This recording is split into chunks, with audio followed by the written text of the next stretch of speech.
The biggest battles in history were never about land, they were about control.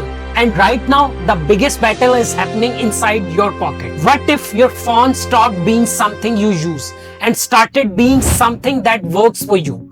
Not reminders, not suggestions, not sorry, I can't do that.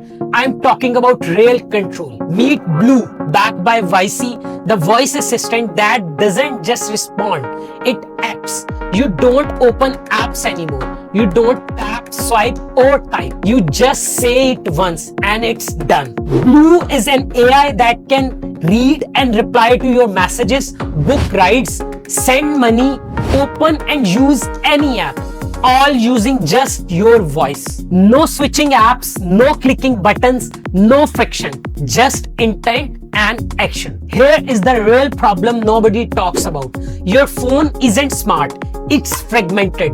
Every task is equal to a different app. Every app is equal to multiple steps. So even something simple become open, search, click, confirm and repeat. That's friction. Blue removes all of that. Instead of learning apps now understands you. You say what you want. Blue does it for you. This is not an assistant. This is an operator. But here where it gets crazy. This is Bud, a tiny device that plugs into your iPhone and gives Blue something no AI has before. Bud lets Blue tap, type, navigate inside your phone like a human, small, invisible, designed to disappear into your life. This is what makes Blue different. It doesn't rely on app integrations. It doesn't wait for permissions. It just uses your phone like you would. That means unlimited apps, unlimited actions, unlimited use cases. But here is the big question. There are over 1 billion iPhone users, but more than 3 billion Android users.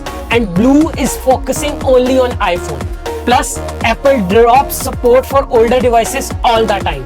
So what's happened then? Will Blue and Bud keep working, or will user be forced to upgrade again? And here who's behind it.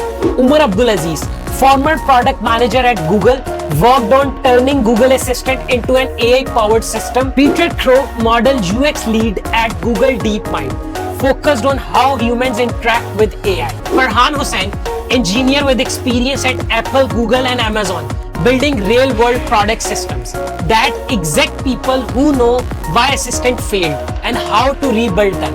So now the real question is this the future of smartphones or just the beginning of something bigger? Because if this works, you won't use apps anymore. Your phone will use itself.